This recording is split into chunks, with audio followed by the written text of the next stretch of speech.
are a terrible mother, Mia. Let's discuss the second part of the Real Housewives of Potomac reunion. So, starting off, I have to applaud Wendy for her role in this season. Listen, the Bravoverse, the Bravo streets be saying that you boring, but listen, if this was my first season of Potomac, I would say I wasn't getting that from you. This reunion is executively produced, as someone said on Twitter, executively produced by Wendy Osef, okay? I have never seen, this is her best reunion, genuinely her best reunion. This is, she's finally having fun. She's able to give a fun clap back and shade, which is what I'm going to get into with Ashley. I've never seen, this is Wendy at her best. I hope it continues for season 10. Dr. Girl, you have really outdone yourself. And the fact that she orchestrated part 3 of the reunion, which we're going to see next Sunday, tens. That's all I have to say. Tens. That's just to say, getting on to the feud between these two, the last time something shady like this happened in a reunion, it wasn't fun to me, but this was fun shade. This was messy, nasty, and it's setting us up perfectly for season 10.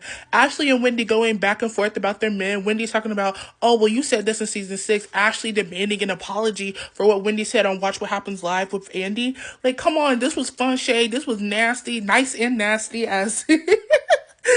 nice and nasty, so nasty and rude, if you know what I mean. But this was absolutely perfect, and I love this, and I want this feud to continue on into season 10. So nobody say that Ashley fishing for a storyline. Nobody better say that Wendy is fishing for a storyline. This is an ongoing storyline that needs to continue. Moving forward, I want Stacey on season 10. Stacey better not be fired. She better not be a one season wonder, I should say.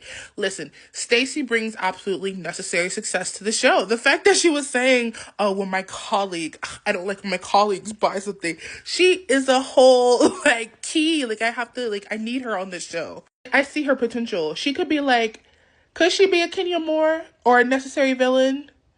I don't know, but I see her potential. I want Stacey to come, and she's just so funny. Her comedic timing, I don't think she's aware of her comedic timing, but Stacey, girl, you have given me everything. I need you to remain on the show. Do not feel embarrassed, girl, about the whole TJ thing, because we didn't like him either, girl. We glad he off. Now, honestly, I'm giving my honest opinion on her situation. I love Kay, but I think she should be demoted to a friend of. I just think she was boring. But what I will say is that I am hoping that her and Greg don't stay. I hate to say that, but I don't want them to stay together because her situation reminds me so much of Portia and Cordell. I can't be the only one who sees the similarities where he's so bothered about her shining as a housewife and him trying to dim her light. I really feel I hate to wish that, because I don't like when the housewives get divorced. I really don't, because they don't seem happy about it, obviously. And you're never happy about a divorce. But I want better for Kay, and I think that if she does continue to be a housewife, that could potentially or should potentially be the next storyline for her. I'm moving on to the biggest talk of the night. They packed Mia up. And by they, Giselle and Wendy, but really the entire, everybody on them couches got her. I have never seen a tag teaming like that before. Actually, no, because this is Housewives. We always see that. But they got Mia up and out of there. This was the read of the night when Giselle said, a good mother would never do that to their child. Because that's so true. And that's the one thing I really want to tell Bravo fans. I was so disgusted by the storyline.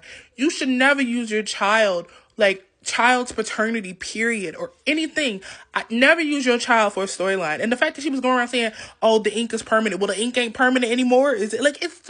This felt so inappropriate and it's so wrong. And I'm glad Giselle said something about it. No good mother, because no good mother, you could say anything about them, but all of those women when we see those storylines with Giselle and her daughters, or Wendy and her kids, Ashley and her kids, Karen and her daughter, even Karen, they all they're so protective and loving of their children. Robin and her kids, even though she's not on the show anymore, hopefully coming back next season, but they would never do that to their children. And for Mia to do that to her son and just all of her kids, because they're not that young, they're old enough to be able to watch her. I just thought it was so inappropriate and so distasteful, and I hope she's gone. That's another thing, Mia and Jacqueline are declassing the show, freaking fraud, to say less.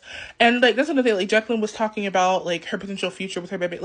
Girl, we hope you're not on the next season, because what y'all have brought to the show is so disgusting and rude and, ew. We want our housewives to be, we love drama, we love messiness, but not this type of drama. Go to another show with all of this, because we, that whole storyline, the paternity, and that's the other thing that really bothered me. And I can't even remember, Panama or Miami, wherever they went for the cash trip. And then she's talking about, oh, I didn't know Greg was doing this. And a real mother would have left to make sure her child was okay. But Mia didn't leave. Like, she stayed on. That's what I'm saying. And like Wendy said, they're all in on it. Honestly, I believe it, because at some point you don't want to be embarrassed like that on live television. Like, it's just so weird. So the last part of the reunion is this, next Sunday, and it's with the whole, like, Wendy, I think, Stacey or, like, TJ is going to be exposed or something. But this second part really gave, and I'm so, like, I hate to say it, but I'm so proud of the Potomac girls, because these last 3 reunions, I can't say I had been very, like, entertained. I mean, like, Candiace was obviously a necessary character, but even then, like, in the absence of Karen Huger, I really feel like these girls, if she does go on to jail or prison, whatever, for her sentencing tomorrow, I feel like this ensemble of women could really carry a storyline, could really carry, and that's what is important as a housewife. This is a pretty long analysis and opinion video, so if you stayed to the end, thank you so much. Make sure you follow me for my next nerdy pop cultural updates video, and I will see you guys in my next video. Bye.